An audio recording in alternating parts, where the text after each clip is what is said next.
ಅದು ಅಲ್ಲಿಯ ಗ್ರಾಮೀಣ ವಿದ್ಯಾರ್ಥಿಗಳಿಗೆ IAS ಕಲಿಬೇಕು, KS ಕಲಿಬೇಕು, ಇದರ ಬಗ್ಗೆ ಮಾಹಿತಿ ಬೇಕಂತ ಹೇಳಿದರೆ ಆ ಪುಸ್ತಕಗಳು ಅಲ್ಲಿ ಇರುವುದಿಲ್ಲ. ಒಳ್ಳೆ ಯೋಜನೆ. ಆದರೆ ಸರ್ಕಾರ ಯಾಕೆ ಕಂಜೂಸ್ತನ ಮಾಡ್ತಾ ಇದೆ? ನಮ್ಗೆ ಕೊಟ್ಟಿರೋ 2 ಕೋಟಿ ಅಭಿವೃದ್ಧಿಗೆ ಕೊಟ್ಟಿರೋದು. ನೀವು ಸಲಹೆ ಕೊಟ್ಟಿದ್ದೀರಿ, ಸರ್ಕಾರ ಹೇಳ್ತದೆ. ಅದು ನಾನು ಕೇಳುವಂಥದ್ದು, ಶಾಸಕರಿಂದ ಪುಸ್ತಕದ ಕೊಡಲಿಕ್ಕೆ ಏನಿಷ್ಟು ಬೇಸರ?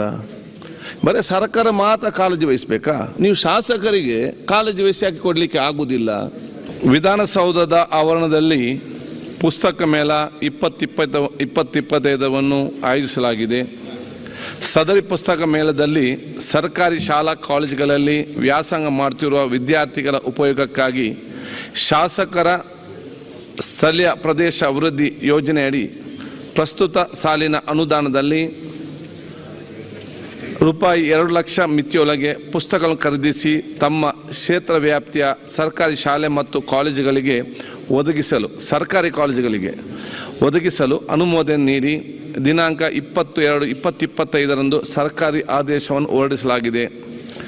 ಆದುದರಿಂದ ಎಲ್ಲ ಮಾನ್ಯ ಶಾಸಕರು ವಿಧಾನಸೌಧದ ಆವರಣದಲ್ಲಿ ಆಯೋಜಿಸಲಾಗಿರುವಂತಹ ಪುಸ್ತಕ ಮೇಳಕ್ಕೆ ಭೇಟಿ ಕೊಟ್ಟು ತಮ್ಮ ಕ್ಷೇತ್ರದ ಸರ್ಕಾರಿ ಗ್ರಂಥಾಲಯಗಳಿಗೆ, ಸರ್ಕಾರಿ ಶಾಲೆ ಮತ್ತು ಸರ್ಕಾರಿ ಕಾಲೇಜುಗಳಿಗೆ, ಲೈಬ್ರರಿಗಳಿಗೆ ಅಗತ್ಯ ಇರುವ ಪುಸ್ತಕಗಳ ಹೆಸರು ಮತ್ತು ಪ್ರಕಾಶಕರ ಹೆಸರನ್ನು ಪಟ್ಟಿ ಮಾಡಿ ತಮ್ಮ ಕ್ಷೇತ್ರದ ಜಿಲ್ಲಾಧಿಕಾರಿಗೆ ನೀಡಿದಲ್ಲಿ ಸದರಿ ಪುಸ್ತಕಗಳನ್ನು ಆಯಾಯ ಜಿಲ್ಲಾಧಿಕಾರಿಗಳು ಪ್ರಕಾಶಕರಿಂದ ನೇರವಾಗಿ ಖರೀದಿಸಿ ತಮ್ಮ ಕ್ಷೇತ್ರದ ಗ್ರಂಥಾಲಯಗಳಿಗೆ, ಸರ್ಕಾರಿ ಶಾಲೆ ಮತ್ತು ಕಾಲೇಜುಗಳಿಗೆ ಒದಗಿಸಲು ಕ್ರಮ ಕೈಗೊಳ್ಳಲಿದ್ದಾರೆ.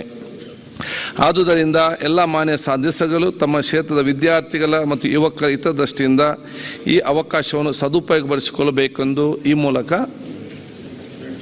ಕೇಳಿಕೊಳ್ಳುತ್ತೇನೆ. ನಾವು ಸರ್ಕಾರಿ ಶಾಲೆ ಕೊಡ್ತೇವಲ್ಲ, ತಮ್ಮ ಆದೇಶ ಪಾಲಿಸ್ತೇವೆ. ಜಿಲ್ಲಾಧಿಕಾರಿಗಳಿಗೆ ನಾವು ಕೊಟ್ಟು ಅವರಿಂದ ಕೊಡಿಸೋದಕ್ಕಿಂತ ನಾವು ಹೋಗಿ ಸರ್ಕಾರಿ ಶಾಲೆಗೆ ಕೊಡ್ತೇವಲ್ಲ. ಅಲ್ಲ, ಈಗ ಈ ತಾವಿವತ್ತು ಎಲ್ಲಿ ಯಾಕಂತ ಹೇಳಿದರೆ ಎಲ್ಲ ಬುಕ್ ಸ್ಟಾಲ್ಸ್ 151 ಬುಕ್ ಸ್ಟಾಲ್ಸ್ ಇದೆ. ಅಲ್ಲಿ ತಾವು ಹೋಗಿ ಸರ್ಕಾರಿ ಕಾಲೇಜುಗಳಿಗೆ, ಯಾಕೆ ಉದಾಹರಣೆಗೆ ನನ್ನ ಒಂದು ಡಿಗ್ರಿ ಕಾಲೇಜ್ ಇದೆ, ಅಲ್ಲಿ ನಾವು ಲೈಬ್ರರಿಗೆ ನಾವು ಸೀಮಿತವಾದ ಪುಸ್ತಕವನ್ನು ಕೊಡ್ತೇವೆ, ಕೂತ್ಕೊಳ್ಳಿ. ಅದು ಅಲ್ಲಿಯ ಗ್ರಾಮೀಣ ವಿದ್ಯಾರ್ಥಿಗಳಿಗೆ IAS ಕಲಿಬೇಕು, KS ಕಲಿಬೇಕು, ಇದರ ಬಗ್ಗೆ ಮಾಹಿತಿ ಬೇಕಂತ ಹೇಳಿದರೆ ಆ ಪುಸ್ತಕಗಳು ಅಲ್ಲಿ ಇರುವುದಿಲ್ಲ.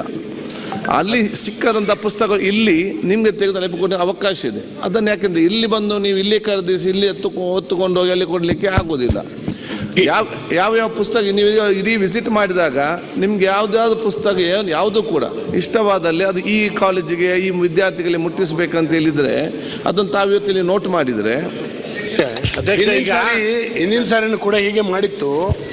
ನಾವು ಪುಸ್ತಕಗಳನ್ನು ಗುರುತಿಸಿದ್ವಿ, ಅವರಿಗೆ ಹೇಳಿದ್ವಿ ಸ್ಟಾಲ್ನವರಿಗೆ, ನನ್ನ ಇಂತಿಂಥ ಶಾಲೆಗಳಿಗೆ ಕಳಿಸ್ಕೊಡಿ ಇಷ್ಟು ಅಮೌಂಟಿಂದು ಅಂತ. ಹೌದು, ಅದರದ್ದು ಬಿಲ್ಲನ್ನು DC ಕಳಿಸ್ತಾರೆ. ಅದೇ ಸಿಸ್ಟಮ್, ಅದೇ ಅಷ್ಟೇ. ಅಧ್ಯಕ್ಷ, ಈಗ ನೇರವಾಗಿ ಪುಸ್ತಕಗಳು ಇದಕ್ಕೆ ಹೋಗ್ಲಿ. ಅಧ್ಯಕ್ಷ, ಈಗ ನಮ್ಮ ಶಾಸಕರ ಸನ್ಮಾನ್ಯ ಅಧ್ಯಕ್ಷರೇ, ಇದು ಒಳ್ಳೆ ಯೋಜನೆ. ಶಾಲಾ ಮಕ್ಕಳಿಗೆ ಲೈಬ್ರರಿಗೆ ಪುಸ್ತಕಗಳು ಸರ್ಕಾರದ ವತಿಯಿಂದ ಹೋಗೋದು ಕಡಿಮೆ, ಮತ್ತು ಯಾರೋ ದಾನಿಗಳು ಕೊಡೋದು, ಬೇರೆ NGOs ಕೊಡೋದು ನಾವು ನೋಡಿದ್ದೀರಿ. ನಾವ್ಯಾರೂ ಕೊಟ್ಟಿದ್ದಿಲ್ಲ. ಒಳ್ಳೆ ಯೋಜನೆ. ಆದರೆ ಸರ್ಕಾರ ಯಾಕೆ ಕಂಜೂಸ್ತನ ಮಾಡ್ತಾ ಇದೆ? ನಮ್ಗೆ ಕೊಟ್ಟಿರೋ 2 ಕೋಟಿ ಅಭಿವೃದ್ಧಿಗೆ ಕೊಟ್ಟಿರೋದು.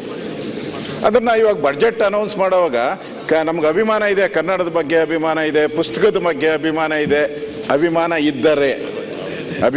ಇದ್ದರೆ ಈ ಸರ್ಕಾರಕ್ಕೆ, ಮತ್ತು ಸರ್ಕಾರ ಏನು ಪಾಪರ್ ಆಗಿಲ್ಲ ಅಂದರೆ ಎಕ್ಸ್ಟ್ರಾ ಕೊಡ್ಲಿ, ಒಳ್ಳೇದಲ್ವಾ? ಅವಾಗ ಸರ್ಕಾರ ಕಾಳಜಿ ಇದೆ ಅಂತ ಅರ್ಥ ಆಗ್ತೈತೆ. ಸರ್ಕಾರಕ್ಕೆ ಕಾಳಜಿ ಇದೆ, ಕನ್ನಡದ ಬಗ್ಗೆ ಪುಸ್ತಕದ ಬಗ್ಗೆ ಕಾಳಜಿ ಐತೆ. ಇಲ್ಲಾಂದ್ರೆ ಅದರಲ್ಲೇ ನೀವು ಉಜ್ಜಾಕ್ ಹೋದ್ರೆ ಅದ್ರ ಏನು ಕಾಳಜಿ ಅರ್ಥ ಆಗಲ್ಲ. ಈಗಾಗಲೇ ನಾವು ಸರ್ಕಾರದ ಬಿಲ್ಡಿಂಗ್ಗಳಿಗೆ ದುಡ್ಡು ಕೊಡ್ತಾ ಇದ್ದೀರಿ, 2 ಕೋಟಿಯಲ್ಲಿ ಸರ್ಕಾರದ ಬಿಲ್ಡಿಂಗ್ಗಳಿಗೆ ದುಡ್ಡು ಕೊಡ್ತಾ ಇದ್ದೀರಿ ನಾವು. ಅದರಲ್ಲೇ ನೀವು ಡಿಸ್ಕೌಂಟ್ ಹೊಡಿತೀರಲ್ಲ. ಈಗ ಬೇಡ, ಸರ್ಕಾರದ ಕಾಳಜಿ ಇದೆ ಅಂತ ಅರ್ಥ ಆಗ್ಲಿ, ಜನಕ್ಕೂ ಅರ್ಥ ಆಗ್ಲಿ, ಸರ್ಕಾರಕ್ಕೂ ಮುಖ್ಯಮಂತ್ರಿಗೂ ಒಳ್ಳೆ ಹೆಸರು ಬರಲಿ ಅಂತ ಕೊಡ್ತಾ ಇದ್ದೀನಿ. ಬೇಡ ಅಂದ್ರೆ ಬೇಡ, ನಮ್ಮ ಅದರಲ್ಲಿ ಡಿಸ್ಕೌಂಟ್ ಮಾಡಬೇಡಿ, ನಮ್ಮ ಬಡ್ಜೆಟ್ ಅನೌನ್ಸ್ ಮಾಡೋದ್ರಲ್ಲಿ ಕೊಡಿ ಅನ್ನೋದು ನಮ್ಮ ಕೇಂದ್ರ ನಡೆಸ್ತೀವಿ, ಗ್ರಾಮೀಣ ಮಟ್ಟದಲ್ಲಿ ಲೈಬ್ರರಿ ನಡೆಸ್ತೀವಿ. ಚರ್ಚೆ ಬೇಡ. ಪ್ರಿಯಾಂಕ್, ನಮ್ಮ ಮನವಿ ಎಲ್ಲ ಶಾಸಕರಲ್ಲೂ ವೈಯಕ್ತಿಕವಾಗೂ ಕೂಡ ನಮ್ಮ ಜವಾಬ್ದಾರಿ ಕೂಡ ಇರ್ತದೆ. ಪ್ರಿಯಾಂಕ್ ಅವರೇ, ವೈಯಕ್ತಿಕವಾಗೂ ಕೊಟ್ಟು ನಮ್ಮ ಅರಿವು ಕೇಂದ್ರಗಳಿಗೆ ಕೊಟ್ರೆ ಸಹಾಯ ಆಗುತ್ತೆ ಅಂತ ಈಗ ಪ್ರತಿಪಕ್ಷ ನಾಯಕರೇ ಸರ್ಕಾರದಿಂದ ಏನ್ ಕೊಡಬೇಕು ಕೊಡೋಣ. ನಮ್ದು ಒಂದು ಸಮಾಜದ ಜವಾಬ್ದಾರಿ ಇರ್ತದೆ. ನೀವು ಸಲಹೆ ಕೊಟ್ಟಿದ್ದೀರಿ, ನೀವು ಸಲಹೆ ಕೊಟ್ಟಿದ್ದೀರಿ, ಕೊಟ್ರೆ ನಮ್ಮ ಅರಿವು ಕೇಂದ್ರಗಳಿಗೆ ಇನ್ನ ಹೆಚ್ಚು ಲಾಭ ಆಗುತ್ತೆ ಅಂತ ಅಷ್ಟೇ. ನೀವು ಸಲಹೆ ಕೊಟ್ಟಿದ್ದೀರಿ, ಸರ್ಕಾರ ಹೇಳ್ತದೆ. ಅದು ನಾನು ಕೇಳುವಂಥದ್ದು, ಶಾಸಕರಿಂದ ಪುಸ್ತಕದ ಕೊಡಲಿಕ್ಕೆ ಏನಿಷ್ಟು ಬೇಸರ? ಬರೀ ಸರ್ಕಾರ ಮಾತ್ರ ಕಾಳಜಿ ವಹಿಸ್ಬೇಕಾ? ನೀವು ಶಾಸಕರಿಗೆ ಕಾಳಜಿ ವಹಿಸಿ ಹಾಕಿ ಕೊಡಲಿಕ್ಕೆ ಆಗುವುದಿಲ್ಲ.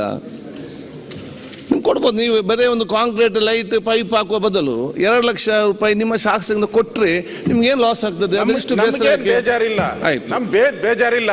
ನಾವು ನಮ್ಮ ಅಭಿವೃದ್ಧಿ ಹಣ ಇರ್ತದಲ್ಲ, ಕಾರ್ಪೊರೇಷನ್ ಕೊಡೋ ಅಭಿವೃದ್ಧಿ ಅಲ್ಲ, ಪುಸ್ತಕ ಕೊಡೋದು. ದುಡ್ಡು ಕೊಟ್ಟಿದ್ದೀನಿ ನಾನು. 5 ಕೋಟಿ ರೋಡ್ ಮಾಡೋ ದುಡ್ಡನ್ನ ನಾನು ಶಾಲೆ ಕಟ್ಟಕ್ಕೆ ದುಡ್ಡು ಕೊಟ್ಟಿದ್ದೀನಿ. ಅದರದಲ್ಲ ಪ್ರಶ್ನೆ. ಇಲ್ಲಿ ಶಾಸಕರ ನಿಧಿ ಅಂತ ಮೊದಲೇ ನೀವು ಡೈರೆಕ್ಷನ್ ಕೊಟ್ಬಿಟ್ಟಿದ್ದೀರಾ. ಒಂದೇ ನಿಮಿಷ ಅಲ್ಲಲ್ಲ, ಶಾಸಕರ ನಿಧಿ ಅನ್ನೋದಕ್ಕೆ ಒಂದು ಗೈಡ್ಲೈನ್ಸ್ ಎಲ್ಲ ಕೊಟ್ಬಿಟ್ಟಿದ್ದೀರಾ, ನೀವೇ ಆದೇಶನೂ ಮಾಡ್ಬಿಟ್ಟಿದ್ದೀರಾ. ಅದನ್ನ ಪರಿವರ್ತನೆ ಯಾಕೆ ಮಾಡ್ತೀರಾ? ಅದ್ರ ಪಾಡಿಗೆ ಅದಿರ್ಲಿ, ಕೊಡಿ ಎಕ್ಸ್ಟ್ರಾ. ಹೆಂಗು ಬಜೆಟ್ ಅನೌನ್ಸ್ ಮಾಡ್ತಾ ಇದಾರೆ, ಕೊಡಿ. ನಾನು ಎಲ್ಲ ಅಷ್ಟೇ, ನಾವೇನ್ ಕಂಜೂಸ್ ಮಾಡಲ್ಲ. ನೀವು 2 ಲಕ್ಷ ಹೇಳಿದಿರ, 4 ಲಕ್ಷ ಮಾಡಿ. 4 ಲಕ್ಷ ಮಾಡಿ. ಎಲ್ಲ ಶಾಸಕರಿಗೆ ಹೇಳುದು ಇಷ್ಟೇ, ದಿಸ್ ಇಸ್ ಆಲ್ಸೋ ಇದೊಂದು ಪಾರ್ಟ್ ಆಫ್ ಡೆವಲಪ್ಮೆಂಟ್ ಅಂತ ಹೇಳಿ ನಿಮ್ಮ ಶಾಸಕರಿಂದ ತೆಗೆದು ಕೊಡಿ ಅಂತ ಹೇಳಲಿಕ್ಕೆ ಬಯಸಿ. ಈಗ ಸಂತಾಪ ಸೂಚನೆ ನೀವು ತಮ್ಮ ವಿನಂತಿ ಮಾಡಿದ್ದೀರಿ, ಸಂತಾಪ ಸೂಚನೆ ತೆಗೆದುಕೊಳ್ಬೇಕಾದ್ರೆ ಸಂತಾಪ ಸೂಚನೆ. ನಮ್ಮ ಕಾರ್ಯಕ್ರಮಗಳನ್ನ ನೀವು ನೋಡ್ತಾ ಇದ್ರೆ ನಮ್ಮ ಚಾನೆಲ್ ಅನ್ನ ಸಬ್ಸ್ಕ್ರೈಬ್ ಮಾಡಿ, ಪಕ್ಕದ ಬೆಲ್ ಐಕಾನ್ ಒತ್ತಿ ನಮ್ಮನ್ನ ಬೆಂಬಲಿಸಿ. ಹಾಗೆ ನಮ್ಮ ಕಾರ್ಯಕ್ರಮಗಳನ್ನ ಲೈಕ್ ಮಾಡಿ, ಕಮೆಂಟ್ ಮಾಡಿ, ಅದನ್ನ ಬೇರೆಯವರಿಗೂ ವಾಟ್ಸ್ಆಪ್ ಮೂಲಕ ಶೇರ್ ಮಾಡಿ. ನೀವು ಹೀಗೆ ಮಾಡಿದಾಗ ನಮ್ಮ ಚಾನೆಲ್ ಇನ್ನಷ್ಟು ಮತ್ತಷ್ಟು ಜನರಿಗೆ ತಲುಪಲು ನೀವು ನಮ್ಮೊಂದಿಗೆ ಸಹಕರಿಸಿದ ಹಾಗಾಗುತ್ತೆ. ಇದು ನೀವು ಯಾವುದೇ ಖರ್ಚಿಲ್ಲದೆ ಕೆಲವೇ ಸೆಕೆಂಡುಗಳಲ್ಲಿ ನೀಡಬಹುದಾದ ಸಹಕಾರ. ಧನ್ಯವಾದಗಳು.